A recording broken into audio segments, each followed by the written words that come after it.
Hello students, आज हम आगे दूसरे केस के बारे में बात करेंगे जो कि है अपना base of the object inaccessible instrument station in the same vertical plane as the elevated object. इसके अंदर नीचे इस टाइप से इंस्ट्रूमेंट दिया हुआ है। यह दोनों इंस्ट्रूमेंट इस एलिवेटेड ऑब्जेक्ट के सेम वर्टिकल प्लेन यानी एक ही लाइन के अंदर है तीनों। यानी कि अगर राउंड ऊपर से देखें तो एक इंस्ट्रूमेंट यहाँ है, सेकंड यहाँ है और ऑब्जेक्ट इस जगह, ये तीनों एक ही लाइन के अंदर है। इसको कहते हैं सेम वर्टिकल प्लेन।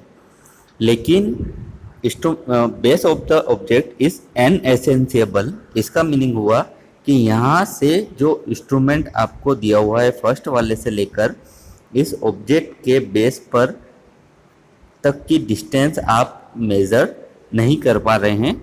इसको बोलते हैं base of the object inaccessible, यानी कि वहाँ तक आप नहीं पहुँच सकते हैं। केवल आप क्या कर सकते हैं कि दो जो इंस्ट्रूमेंट आपने लगाए हुए हैं दोनों के बीच की डिस्टेंस ही आप मेज़र कर सकते हैं। इसमें वापस से फर्स्ट पॉइंट आता है instrument axis at the same level, यानी कि जो फर्स्ट इंस्ट्रूमेंट लगाया है आपने ये और सेकंड जो लगाया है ये, इन दोनों की हाइट जो है वो समान है, यानी कि इंस्ट्रूमेंट एक्सिस जो है ये एक ही लेवल पर है। अब जो डायग्राम है इसको हम समझ लेते हैं। फर्स्ट इंस्ट्रूमेंट आपने पी पर सेट किया, फिर सेकंड इंस्ट्रूमेंट थोड़ा सा पीछे उससे आर पर सेट किया है। ये एक ऑब्जेक्ट है क्यू जिसका टॉप के का रेल आपको निकालना है। तो जो इंस्ट्रूमेंट एक्सिस है यहाँ से इस क्यू की हाइट जो है वो h से डिनोट की है। इसके बेस को Q1 दिया है। इंस्ट्रूमेंट एक्सिस जहाँ क्रॉस करेंगे वहाँ Q डैश दे दिया है। फर्स्ट इंस्ट्रूमेंट से लेकर उसके ऑब्जेक्ट के बेस तक की दूरी d है। फर्स्ट इंस्ट्रूमेंट और सेकंड इंस्ट्रूमेंट के बीच की दूरी को b से डिनोट किया है। फर्स्ट इंस्ट्रूमेंट से जो एंगल आएगा एलिवेशन वाला α1, सेकंड से आएगा वो α2 है। दोनों ही इंस्ट्रूमेंट की बेंच मार्क पर जो स्टाफ की रीडिंग आएगी उसको S से डिनोट किया है। ये तो आपका हो गया इंस्ट्रूमेंट। अब आपको फाइंड करना है इसमें दो वैल्यू, एक तो D की वैल्यू और एक H की वैल्यू। D की वैल्यू तो आप क्या कर सकते हैं, टेप से दोनों ही इंस्ट्रूमेंट के स्टेशन पॉइंट को आप कर निकाल सकते हैं। तो सबसे पहले H की बात कर लेते हैं। तो H आपका यहाँ पर दो पॉइंट है Q और Q1, इसके बीच की दूरी है। तो यहाँ पर आपको नीचे मैंने लिखकर बताया है H is equal to Q dash और α1 angle of elevation from A to Q, जो कि ऊपर डायग्राम में मैंने बताया था कि फर्स्ट स्टेशन पॉइंट से जो एंगल लेंगे उसको α1 कहेंगे। Second α2 angle of elevation from B to Q, second station से जो एंगल लेंगे उसको α2 नाम दिया है। S is equal to staff reading on benchmark taken from A and B। A station और A पॉइंट और B पॉइंट जो इंस्ट्रूमेंट हाइट है उसकी स्टाफ की रीडिंग बेंचमार्क पर जो निकालेंगे उसको हम S से डिनोट करते हैं, जो कि ऊपर डायग्राम में मैंने दिखाया था। B is equal to horizontal distance between the instrument station, दोनों स्टेशन के बीच की जो दूरी है उसको स्मॉल b से डिनोट किया है। D is equal to horizontal distance between the P and Q, दोनों स्टेशन पॉइंट के बीच फर्स्ट स्टेशन पॉइंट से इंस्ट्रूमेंट के ऑब्जेक्ट के बेस की दूरी जो है हॉरिजॉन्टल डिस्टेंस वो T से डिनोट किया है। फर्स्ट ट्राइंगल की बात करेंगे सबसे पहले। तो फ्रॉम ट्राइंगल AQ डैश, ऊपर देख लेते हैं डायग्राम के अंदर। हम यहाँ पर इस ट्राइंगल की बात कर रहे हैं AQ डैश, ये फर्स्ट वाला ट्राइंगल। तो इसमें आपको क्या निकालना है, H की वैल्यू निकालनी है। तो इसके लिए हम फॉर्मूला रख लेंगे ऊपर, H is equal to D10 alpha 1, ये इक्वेशन नंबर फर्स्ट दे दिया है। ऐसे ही second triangle from triangle B Q Q dash, यानी कि अब हम बात कर रहे हैं सेकंड वाले ट्राइंगल की, जो कि यहाँ पर है इस टाइप से। तो इसमें आपकी डिस्टेंस क्या हो जाएगी, H आपको निकालना है, तो H इज इक्वल टू क्या हो जाएगा, B प्लस D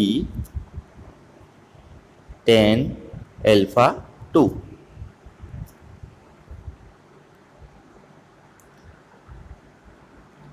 यहाँ पर ये सेकंड इक्वेशन मैंने इस टाइप से लिखकर यहाँ पर बताया हुआ है। दोनों ही इक्वेशन को हम क्या करेंगे, बराबर में रख लेंगे, तो हमारे पास में क्या आ जाएगा, first equation D10 alpha 1 is equal to second equation B plus D 10 alpha 2। इन दोनों से आपको डिटरमाइन करना है D की वैल्यू। तो हम क्या करेंगे कि यहाँ पर अल्फा 2 की मल्टीप्लाई कर लेते हैं अंदर कोष्टक में, तो हमें यहाँ पर नीचे मिल जाएगा B10 alpha 2 plus D10 alpha 2। यहाँ पर D10 अल्फा 1 ऐसा कैसा है, दोनों ही जो आपकी D की वैल्यू वाली कंडीशन है वो एक साइड में ले लेते हैं, तो ये इस साइड में आएगा, तो प्लस का माइनस का साइन लग जाएगा, इजिकल टू में केवल B10 अल्फा 2 बच जाएगा। इन दोनों में से D को कॉमन निकाल लेते हैं, तो अंदर बच गया 10 अल्फा 1 माइनस 10 अल्फा 2। अब यह वापस से इस साइड में लेके जाते हैं, तो यहाँ पर बच जाएगा D इजिकल टू, इस साइड में है B10 अल्फा 2 अपॉन 10 अल्फा 1 माइनस 10 अल्फा 2। ये इक्वेशन नंबर थर्ड हो गई। इस इक्वेशन से आपको D की वैल्यू फाइंड आउट हो जाएगी। अब आगे हम देखते हैं D की वैल्यू को फर्स्ट इक्वेशन जो है आपकी उसमें पुट कर लेते हैं। तो put the value of D and equation first. तो H is equal to 10 alpha 1, ये आपकी फर्स्ट इक्वेशन थी।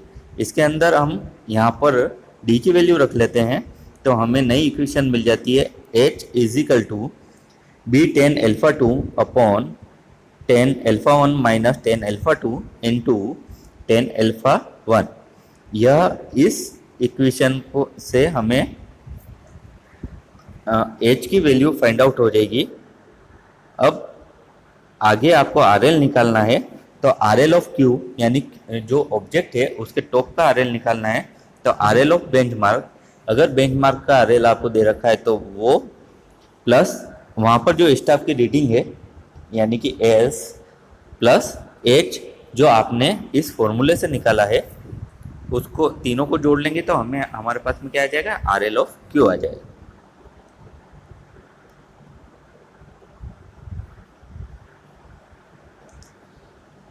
अब सेकंड सिचुएशन हम देख लेते हैं। यहाँ पर इसके अंदर आपके पास में क्या है कि instrument axis at different level. Condition वापस से सेम है। ऊपर से देखते हैं तो इंस्ट्रूमेंट एक यहाँ है, एक यहाँ है और एक ऑब्जेक्ट यहाँ है। ये तीनों एक ही लाइन में है, लेकिन फर्स्ट जो इंस्ट्रूमेंट है इसकी हाइट कम है सेकंड वाले इंस्ट्रूमेंट के मुकाबले। तो कैसे इसको सोल्व करेंगे, इसको देख लेते हैं। यहाँ पर डायग्राम के अंदर ऑब्जेक्ट बताया हुआ है। ये फर्स्ट स्टेशन से जो हाइट निकालेंगे उसको H1 दे दिया है, सेकंड इंस्ट्रूमेंट से जो हाइट निकालेंगे उसको H2 दे दिया है। इसी प्रकार बेंचमार्क पर फर्स्ट जो रीडिंग लेंगे स्टाफ की वो S1, सेकंड इंस्ट्रूमेंट से लेंगे वो S2। बाकी चीज़ें सभी सेम है। फर्स्ट इंस्ट्रूमेंट से अल्फा 1 निकालेंगे, सेकंड इंस्ट्रूमेंट से अल्फा 2। फर्स्ट इंस्ट्रूमेंट से ऑब्जेक्ट तक की दूरी D है और दोनों स्टेशन के बीच की दूरी के स्मॉल b से डिनोट किया है। बाकी कंडीशन सभी सेम रहेगी। उसी प्रकार ऊपर जैसे हमने फर्स्ट ट्रायंगल और सेकंड ट्रायंगल से इक्वेशन बनाई थी, तो वैसे यहाँ पर भी बना लेंगे from triangle QA Q dash, यानी फर्स्ट वाला ट्रायंगल इधर का। तो इसके लिए क्या हो गया, H1 is equal to D10 alpha 1 और सेकंड ट्राइंगल यानी from triangle B Q Q double dash, इससे H2 मिलेगा तो B plus D ten alpha two, ये सेकंड इक्वेशन हो गई। Subtracting second and from one we get, यानी first second equation को फर्स्ट में से घटा लेते हैं तो क्या चीज़ हो गई हमारे पास में, फर्स्ट इक्वेशन ये है, सेकंड यहाँ ये है, तो H1 minus H2 is equal to D ten alpha one minus B plus D ten alpha two, यह दोनों इक्वेशन हो गई। H1 और माइनस H2 आपके पास में क्या है, यहाँ पर डायग्राम में देख लेते हैं। अगर H1 में से यहाँ पर मैं यह चीज़ माइनस कर देता हूँ H2, तो मेरे पास में क्या हाइट आ जाएगी, ये वाली हाइट। ये हाइट यहाँ पर देखते हैं तो क्या है, H2 माइनस S1 है, यानी कि ये जो हाइट आई है ये आपको S से डिनोट करनी है, ये S की वैल्यू है, जो कि मैंने यहाँ पर लिखकर आपको बताया। H1 minus H2 difference in elevation of instrument axis H2 minus S1 is equal to S। तो यहाँ पर हम क्या करते हैं, H1 माइनस H2 की जगह S को पुट कर लेते हैं, तो S इज इक्वल टू हमारे पास में D ten alpha one minus B ten alpha two minus D ten alpha two, ये इक्वेशन मिल जाती है। यहाँ हमने क्या किया है कि ऊपर जो b plus D ten alpha to था उसमें टेन अल्फा टू का अंदर मल्टीप्लाई कर लिया, तो हमारे पास में ये इक्वेशन मिल गई।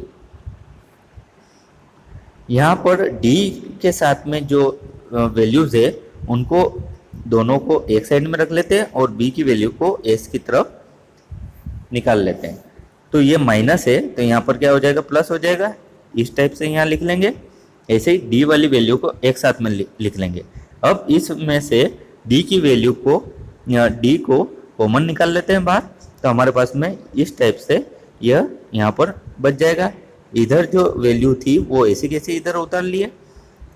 यहाँ से हम क्या करते हैं, d को एक साइड में रहने देते हैं यहाँ पर, और ये वैल्यू इस साइड में लेके आ जाते हैं, तो हमारे पास में नई इक्वेशन आ जाती है S plus B ten alpha two upon ten alpha one minus ten alpha two, यह आपकी नई इक्वेशन है। इस इक्वेशन से आपको d की वैल्यू फाइंड आउट हो जाएगी। अब इस d की वैल्यू को वापस से फर्स्ट वाली इक्वेशन के अंदर रख लेते हैं, तो फर्स्ट वाली इक्वेशन हमारे पास में यह है, इसमें इसको पुट करेंगे तो हमारे पास में यह नई इक्वेशन आ जाएगी। इस नई इक्वेशन से हम क्या करेंगे, h की वैल्यू को फाइंड आउट कर लेंगे।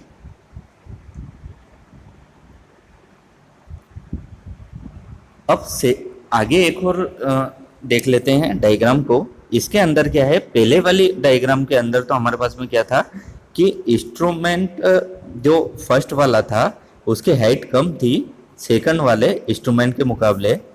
यहाँ पर उल्टा है, यहाँ पर फर्स्ट वाला जो इंस्ट्रूमेंट है ये ऊपर है और सेकंड वाला जो इंस्ट्रूमेंट है यह नीचे है।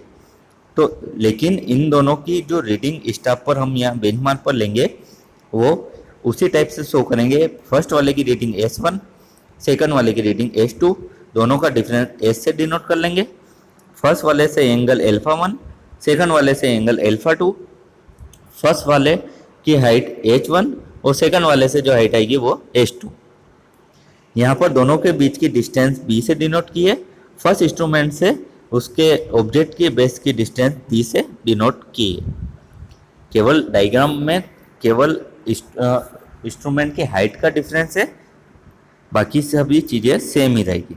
तो इस वजह से अगर हम उसका डेरिवेशन जैसे ऊपर किया है इसका भी करते हैं तो हमारे पास में क्या मिलेगा, d की वैल्यू आ जाएगी S minus B ten alpha two upon ten alpha one minus ten alpha to.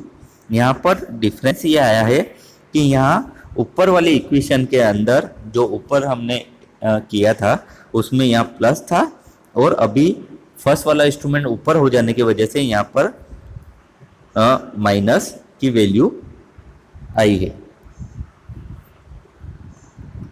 ऐसे ही h में भी क्या डिफरेंस आया है, यहाँ पर प्लस की जगह क्या हो जाएगा, केवल यहाँ प्लस ना आकर के यहाँ पर अभी माइनस वैल्यू फाइंड आउट होगी। और आर एल हम जब इसका निकालेंगे तो आर एल भी ऊपर जैसे निकाला वैसे सेम ही रहेगा।